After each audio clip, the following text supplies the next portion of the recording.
ایک دفعہ اللہ عز و جل نے حضرت اسرائیل علیہ السلام سے پوچھا کہ تجھے کبھی کسی کی جان قبض کرتے وقت کسی پر رحم آیا؟ تو حضرت اسرائیل علیہ السلام نے عرض کیا، الہی میرا دل ہر ایک کی روح قبض کرتے وقت دکھتا ہے، مگر تیرے حکم کی سرتابی کی مجال کہاں؟ ہاں، ایک وقت ایسا گزرا ہے جسے میں ابھی تک نہیں بھلا سکا۔ وہ غم ایسا ہے جو تنہائی میں بھی میرے ساتھ رہتا ہے کہ ایک جہاز سمندر میں سفر کر رہا تھا، وہ تیرے حکم سے ایک بھنور میں پھنس گیا۔ اس طرح تھوڑی دیر بعد وہ جہاز تباہ و برباد ہو گیا۔ جہاز میں سوار کئی مرد و زن غرق ہو گئے۔ جو مسافر بچے ان میں ایک ماں تھی اور دوسرا اس کا نوزائیدہ بچہ تھا، جو تباہ شدہ جہاز کے ایک تختے پر سمندر کی لہروں میں تیرے رحم و کرم پر بہے جا رہے تھے۔ تیز ہوا نے انہیں آنن فانن سینکڑوں میل دور سمندر کے کنارے پر پہنچا دیا، تو میں ماں اور بچے کے بچ جانے پر بہت خوش ہوا۔ اسی لمحے تیرا حکم ہوا کہ ماں کی روح قبض کر لو۔ میں نے مولا کریم تیرے حکم کی تعمیل کی۔ باری تعالیٰ تو خوب جانتا ہے کہ یہ حکم پا کر میرا کلیجہ کانپ گیا تھا، اور جب میں نے اس شیرخوار بچے کو اس کی ماں سے علیحدہ کیا، جب یاد آتی ہے تو آنکھیں بھیگ جاتی ہیں۔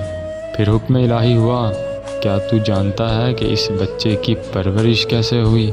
تو اسرائیل علیہ السلام نے کہا کہ یا اللہ، آپ ہی ستار العیوب ہیں، آپ ہی عالم الغیب ہیں۔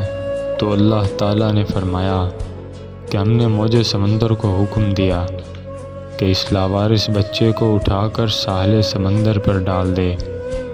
ساحل کے قریب ایک سرسبز و شاداب جزیرہ تھا۔ ہم نے پھولوں کو حکم دیا کہ بچے کے نیچے سیج بچھا دیں۔ سورج سے کہا کہ اپنی تیز شعاؤں سے بچے کو محفوظ رکھ۔ بادل سے کہا کہ بچے سے ذرا فاصلے پر برسے۔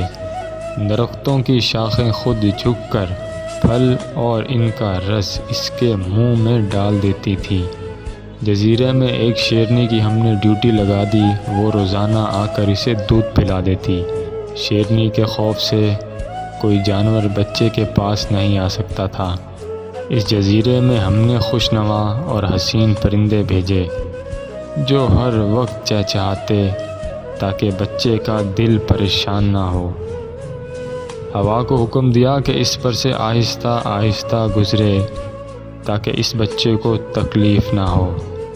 اے اسرائیل، وہ تنہا اور بظاہر بے یار و مددگار بچہ صحت مند اور بہادر نوجوان بن گیا۔ ہم نے اس کے پاؤں میں کبھی کانٹا بھی نہ چبھنے دیا۔ دنیا جہان کی نعمتیں اسے عطا کیں۔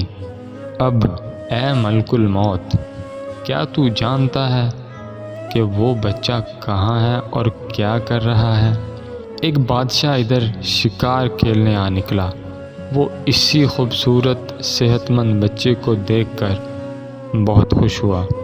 وہ اٹھا کر اسے اپنے محل میں لے گیا۔ اس بادشاہ کے ہاں کوئی اولاد نہ تھی، انہوں نے اسے اپنا بیٹا بنا لیا۔ بادشاہ کے مرنے کے بعد وہ اکیلا تاج و تخت کا مالک بن گیا۔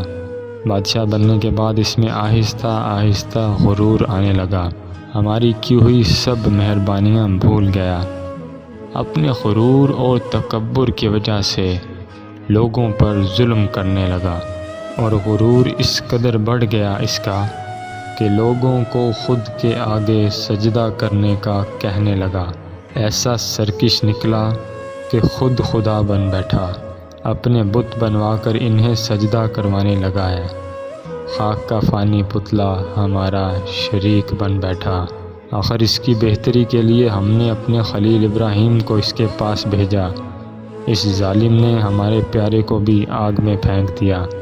اسرائیل علیہ السلام نے کہا، اے مخلوقات کے خالق، تیرے بھید تو ہی جانے۔ میں اس سرکش بچے کی حالت سے بے خبر ہونے کی وجہ سے دل میں خیال اور ملال لاتا رہا۔ اے اسرائیل، میری اتنی عنایتوں کے باوجود اس بچے نے میرا کیا شکریہ ادا کیا۔ دوسروں کے لیے تو ماں باپ کی پرورش حجاب بن جاتی ہے، مگر اس سرکش نے تو بلا واسطہ اپنی جیب میں موتی ہم سے پائے تھے۔ وہ بچہ نمرود بن کر اس وقت ایک بڑے ملک کا بادشاہ ہے، اور اسی نے میرے خلیل ابراہیم کو آگ کے علاوہ میں جھونکا ہے، اور اب خدائی کا دعویٰ کر کے میرے بندوں کو میری راہ سے بھٹکاتا ہے، اور حکم نہ ماننے والوں کو سخت سزا دیتا ہے۔ اور اب تو دیکھنا کہ ہم اسے موت کیسی عبرتناک دیتے ہیں۔ اگر آپ کو یہ ویڈیو اچھی لگی تو ویڈیو کو لائک کر دیں، کمنٹ سیکشن میں مجھے کمنٹ کر کے ضرور بتائیں، اور اس طرح کی مزید اچھی ویڈیوز کے لیے نئے آنے والے ویورز چینل کو سبسکرائب کر لیں تاکہ آنے والی ہر نئی ویڈیو آپ تک پہنچ سکیں۔